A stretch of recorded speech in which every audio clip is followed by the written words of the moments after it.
This is just a nightmare. Soon I'm gonna wake up. Someone's gonna bring me round. Running from the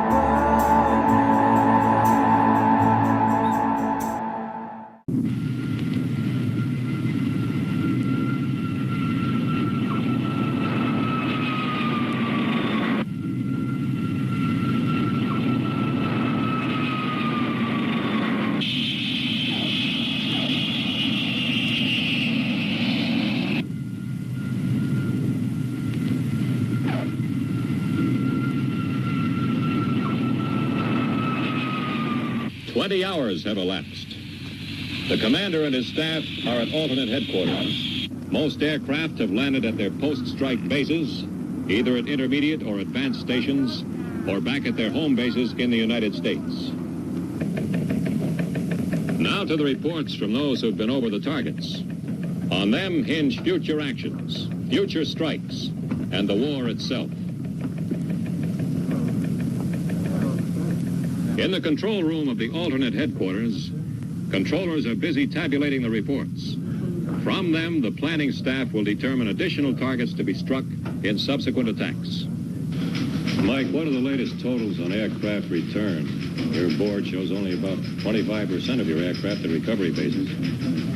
That's right, but 10 of the 14 recovery bases have been bombed, which forced the aircraft to land at other bases. How many reports have you from quick strike and follow through?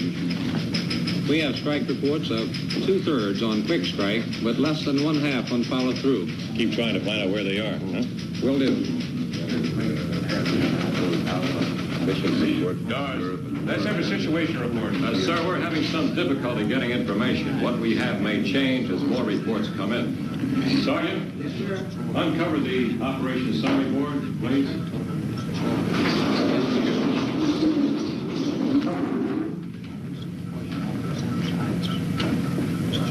Total overall results so far are aircraft scheduled, 1,545. Aircraft airborne, 1,517.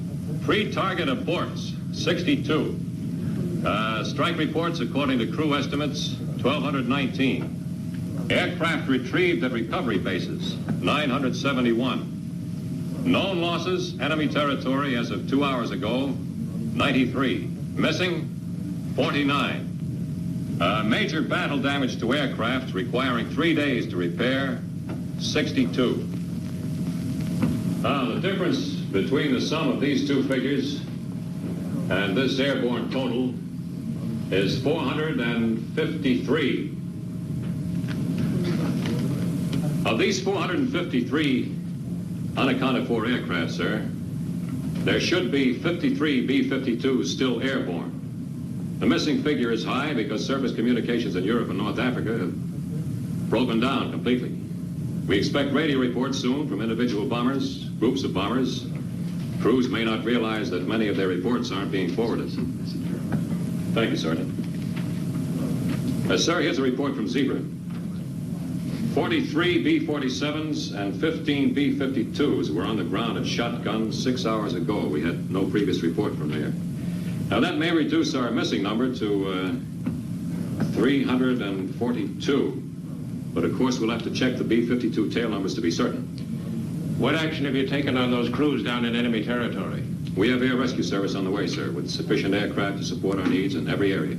They've been sending reports in every 2 hours. Tell them I don't want reports. I want my crews picked up. Yes, sir. Next, General, is the airbase status. Go ahead. In operations so far, we've used 121 bases in the United States and 42 of the available bases overseas. Communications in the overseas areas are bad, but these are the figures we have. Available bases in the United States, 72. In overseas areas, 67. Bases in use in the United States, 72. In overseas areas, 37. Bases damaged in the United States, 20. Overseas, 20. This figure includes all missile sites. Bases destroyed in the United States, 46, and in overseas areas, 16 known damaged. I beg your pardon, 16 known destroyed includes all IRBM sites. Our overseas data is unreliable, but we do know that there are 2 usable bases in North Africa, 3 in the United Kingdom, 3 in Alaska, 5 in Canada, the Northeast area, and 2 in the Far East. We're sure there are more, sir, but that's all we can back up with reports. How many tankers are operating from the Canadian bases? 73, sir. Well, let's not schedule any more bombers or tankers in there. They'll be looking for cripples for sure. Pass that to operations plans and numbered Air Force controls. Yes, sir. What's your latest total on aircraft losses, Dutch? In addition to the 93 lost over enemy territory, we know we've lost 387 bombers, 237 tankers on the ground. Some of these had just returned from their missions. 258 of these bombers were B-52s. That's bad. But it's a lot better than it might have been. Sir, if there are no other questions, intelligence is now ready to brief. Go ahead.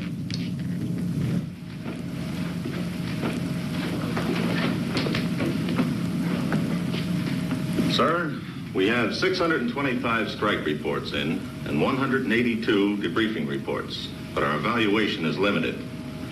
This is a summary of the majority of the targets we attacked on our quick strike and follow-through strikes. 33 missile sites, 302 enemy air bases, 12 long-range Air Army headquarters, 18 atomic weapons storage sites, 57 fighter and tactical air control centers, 48 government control centers, and 12 enemy transport centers. We're waiting for the strike photos to compute the actual destructions. But we do have the bomb damage assessment mission photo for target M. Let me see it. This is the map of the target, with the initial point here and the aiming point here. This is the radar prediction on which the crew was briefed. And here is the outline of the lake, which is on the map. This is a blow-up of the picture of the radar scope as the bomb detonated. I know all that. Where did the bomb hit? Within 300 feet of the aiming point. The target was destroyed, according to our first estimate. Never mind the rest. Send me the analysis when you get it. Did we get the Shverskev and Kutska airfield complexes? Yes, sir. We have final reports on both of those. Good. Brief me on those later in my office. I want enemy air battle targets we're not sure rescheduled as quickly as possible. Yes, sir. What were the effects of the Soviet attack on the United States? Sir, we have them plotted over here. Sir, we have failed in our primary mission, deterrence. However, our secondary mission of destroying the enemy is apparently fulfilled. Catastrophic damage has been inflicted on the United States. We have only spasmodic communications with the most highly affected areas. Most of these were through isolated ham radio operators. Other information has been pieced together from the reports of visual observation by returning bomber crews. Total personnel casualties are estimated to exceed 60 million. This includes approximately 20 million wounded. As we expected, they threw the bulk of their bombers and their best weapons against the offense force. However, they threw a strong effort against the atomic energy industries, the communication control centers. The New York, Pittsburgh, Detroit, Chicago, and Los Angeles industrial areas were completely destroyed. Boston, Buffalo, Richmond, Knoxville, St. Louis, Omaha, Denver, Salt Lake, Seattle, and San Francisco suffered severe damage and high casualties. Their effort reaches as far south as Fort Worth, Dallas, and Miami. It will be some time before we have a complete report. Our contacts with civil defense are only spasmodic. You will receive a complete report as soon as the facts are available. The President and the Joint Chiefs of Staff are safe and at the alternate command post. There appear to have been 2 waves of enemy aircraft, separated by about 4 hours.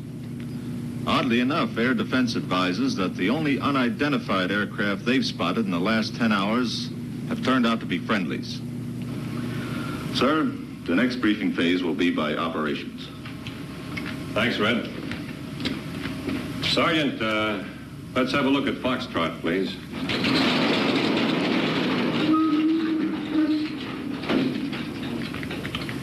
Sir, we're operating under Plan Foxtrot. The next attack is scheduled for takeoff in 7 hours. It consists of 123 strike aircraft. 52 are support missions for Europe and the Far East. What are the remaining 71? 8 new airfield targets and 5 new weapons storage sites, which were picked up during quick strike. We have 2 bombers committed to each. The remainder are divided. 25 against airfield targets we missed during quick strike and follow through, and 20 on control centers we didn't schedule. Reassess those control centers right away. We'll attack only those you consider imperative. Yes, sir. Double up the attack on their airfields, along with the other targets' intelligence releases, and revert to positive recall. Dawes, get me the Joint Chiefs at command post. Yes, sir. What are you planning after Foxtrot? Operation Clean Sweep. That calls for about 200 bombers, 24 hours after Foxtrot. Sir, the Joint Chiefs of Staff are on the line. Bill, I'm sending out some cleanup and theater support attacks in 7 hours.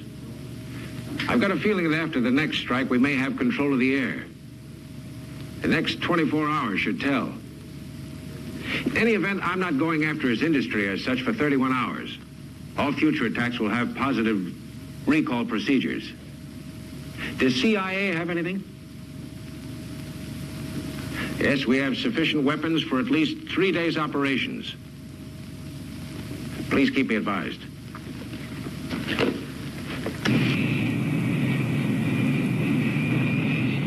In war for survival, how soon can a nation surrender?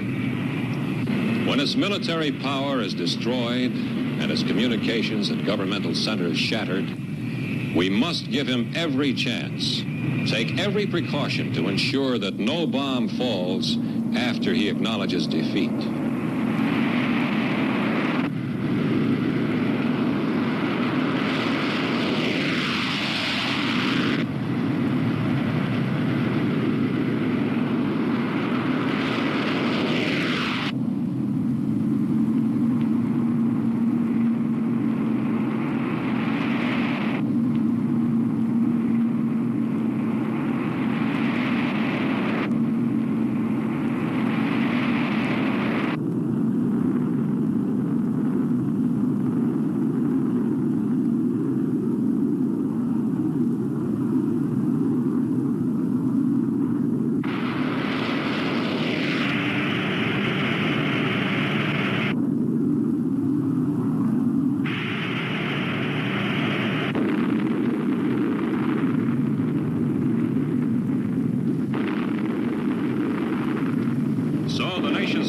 Its first attack completed, follows up its offensive. The main effort concentrated against Soviet air power, airfields, bomb and fuel depots.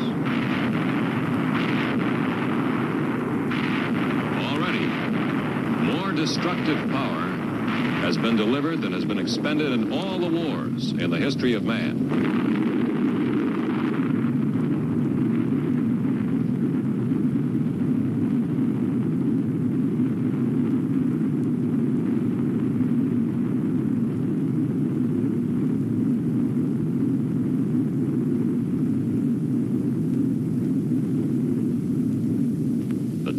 Is now D-Day plus 4.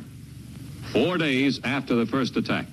Sir, we now have definite indications of our success in the air offensive. During the past 36 hours, no nuclear weapons have detonated outside of the USSR.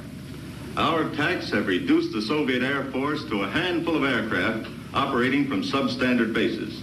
These bases are being located and attacked by our reconnaissance bomber force. Here is our bomb damage since the first strike effort. Assessment: 100 enemy air bases attacked, 94 completely destroyed, and 6 heavily damaged. Only 4 bombers have been lost. These are believed to have been operational rather than combat losses. Central Intelligence Agency reports that 18 unofficial requests for ceasefire have been received by radio.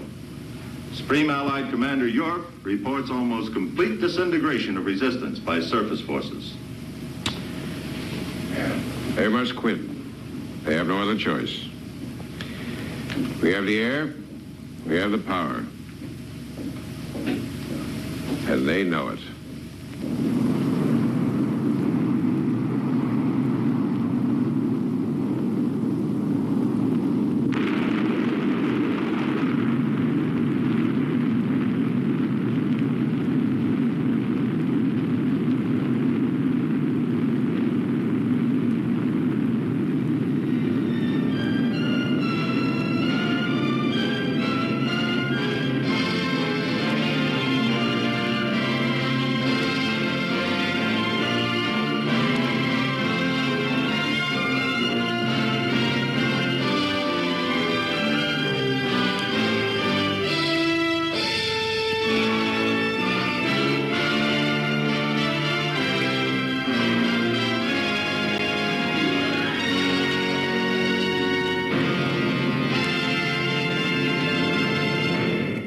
This is a warning